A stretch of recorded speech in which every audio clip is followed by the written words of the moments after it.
বন্ধুসকল আপোনালোকে নিশ্চয় দেখিছে যে ৰেলৰ আলি সদায় একেলগে থাকিও কেতিয়াও একেলগ হ'ব নোৱাৰে কিন্তু পানীৰ ক্ষেত্ৰত কথাটো উল্টা কাৰণ দুই ধৰণৰ পানী এটা পাত্ৰত ঢালিলে হিহত পৰস্পৰে মিলি যাব আৰু তাত কোনো পাৰ্থক্য দেখা পোৱা নাযাব কিন্তু আজি আমি দুখন এনে সাগৰৰ কথা ক'বলৈ ওলাইছো যি পৰস্পৰে লগ হৈও কেতিয়াও মিলি নাযায় কিছুমানে কয় যে ইয়াৰ উল্লেখ শিৱ পুৰাণত কৰা হৈছে আনহাতে আন কিছুমানে আকৌ কয় যে ইয়াৰ উল্লেখ কুৰাণত কৰা হৈছে কিন্তু কোনেও আজিলৈ ইয়াৰ আচল ৰহস্য ভালদৰে বুজিব পৰা নাই নমস্কাৰ বন্ধুসকল এডিসি নলেজ হাবৰ আন এটি খণ্ডলৈ আপোনাক স্বাগতম জনাইছো তেনেহলে আহক আৰম্ভ কৰো পৃথিৱীৰ আটাইতকৈ ডাঙৰ ৰহস্যবোৰৰ ভিতৰত অন্যতম আলাস্কাৰ উপসাগৰীয় জলৰাশি এই জলৰাশিত এটা এনে স্থান আছে য'ত দুখন সাগৰৰ পানী আহি যেতিয়া একেলগ হয় তেতিয়া সমগ্ৰ বিশ্বই এই দৃশ্য দেখি হতভম্ব হৈ পৰে ইয়াত এফালে যদি ডাঠ নীলা ৰঙৰ পানী আছে আনফালে আকৌ মাটিয়া ৰঙৰ খোলা পানী আছে কোৱা হয় যে এই অদ্ভুত দৃশ্যটো চাবলৈ পৃথিৱীৰ বিভিন্ন ঠাইৰ পৰা মানুহ ইয়ালৈ আহে এই দৃশ্যটো দেখাৰ পাছত সকলো মানুহ আচৰিত হৈ ভাবিবলৈ ধৰে যে দৰাচলতে দুয়োখন সাগৰৰ পানী পৰস্পৰে মিলি নাযায় কিয় ইয়াৰ আঁৰত লুকাই থকা ৰহস্যটোনো কি কাৰণ এই দৃশ্যটো দেখাৰ পাছততো এনেকুৱাই লাগে যেন পানীৰ মাজত এডাল লক্ষ্মণ ৰেখাহে অঁকা আছে যাক উলংঘা কৰাৰ চেষ্টা দুয়োখন সাগৰৰ এখনেও নকৰে পৃথিৱীৰ বহুতেই ইয়াক চমৎকাৰ বুলি ভাবে আনহাতে কিছুমানে ইয়াক ধাৰ্মিক দৃষ্টিভংগীৰেও চাব বিচাৰে ইছলাম ধৰ্মীয় মান্যতা অনুসৰি এয়া আল্লাহৰ চমৎকাৰ যাৰ উল্লেখ পবিত্ৰ কুৰাণত কৰা হৈছে তাতে আকৌ হিন্দু মান্যতা অনুসৰি ইয়াৰ উল্লেখ শিৱ মহাপুৰাণত কৰা হৈছে অৰ্থাৎ প্ৰকৃতিৰ এই অদ্ভুত পৰিঘটনা ধৰ্মৰ সৈতেও সংযোগ আছে বুলি বহুতেই ক'ব বিচাৰে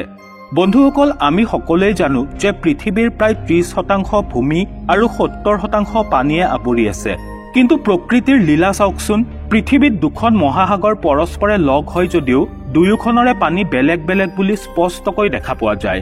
দৰাচলতে আলাস্কাৰ উপসাগৰত ভাৰত মহাসাগৰ আৰু প্ৰশান্ত মহাসাগৰ পৰস্পৰে লগ হয় এই দুয়োখন মহাসাগৰৰ বিশেষ চৰিত্ৰটো হৈছে এইটোৱেই যে ইহঁতে কেতিয়াও ইখনে সিখনৰ সীমাত প্ৰৱেশ নকৰে যাৰ অনুমান আপুনি ইহঁতৰ পানীৰ বেলেগ বেলেগ ৰঙৰ পৰাও কৰিব পাৰে আপুনি যদি এই অদ্ভুত দৃশ্য উপভোগ কৰিব বিচাৰে তেনেহলে জাহাজৰ সহায়ত ইয়ালৈ আহিব লাগিব কোৱা হয় যে দূৰ আকাশৰ পৰা এই দৃশ্যটো দেখিবলৈ অত্যন্ত মনোমোহা যেন লাগে আচলতে এয়া এফালে গ্লেচিয়াৰৰ পৰা ওলোৱা পাতল নীলা ৰঙৰ খোলা পানী আৰু আনফালে ডাঠ নীলা ৰঙৰ পানী দুয়োখন সাগৰৰ মিলনৰ ফলত সৃষ্টি হোৱা ৰেখাডালো স্পষ্টকৈ দেখিবলৈ পোৱা যায় আচলতে দুয়োখন সাগৰৰ পানীৰ ৰং বেলেগ বেলেগ হোৱাৰ আঁৰত এটা বিশেষ কাৰণ আছে বিজ্ঞানীসকলৰ মতে এই পৰিঘটনাটো পানীৰ ঘনত্ব আৰু তাৰ তাপমাত্ৰাৰ লগতে কেইবাটাও বিশেষ কাৰণৰ সৈতে সাঙুৰ খাই আছে বহুতো গৱেষণাৰ অন্তত বিজ্ঞানীসকল এই সিদ্ধান্তত আহি উপনীত হৈছে যে এই স্থানত লুনিয়া আৰু মিঠা পানীৰ বেলেগ বেলেগ ঘনত্ব আৰু তাত উপস্থিত থকা লৱণ আৰু তাপমাত্ৰা পৃথক হোৱা বাবে দুয়োখন সাগৰৰ পানী সম্পূৰ্ণৰূপে পৰস্পৰে মিল নাখায় প্ৰশান্ত মহাসাগৰৰ পানী গ্লেচিয়াৰৰ পৰা অহা বাবে নীলা আৰু সামান্য লুনিয়া হয় আনহাতে ভাৰত মহাসাগৰৰ পানী যথেষ্ট লুনিয়া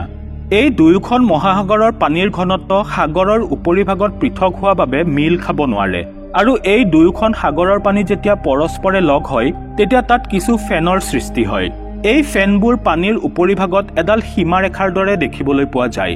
লুনিয়া আৰু মিঠা পানীৰ ঘনত্ব বেলেগ বেলেগ হোৱা বাবে সূৰ্যৰ পোহৰত দুয়োখন সাগৰৰ পানীৰ ৰং একেবাৰে বেলেগ দেখি কোৱা হয় যে কম ঘনত্বৰ পানী ওপৰেদি বৈ যায় আৰু বেছি ঘনত্বৰ পানী তলতে থাকি যায় অৰ্থাৎ মাটিয়া ৰঙৰ পানী নীলা ৰঙৰ পানীৰ ওপৰত উপঙি থাকে কিন্তু বহুতেই ইয়াক লক্ষ্য কৰিব নোৱাৰে সেয়া যিয়েই নহওক কিয় এই দৃশ্যটো দেখিবলৈ কিন্তু অতি আশ্চৰ্যজনক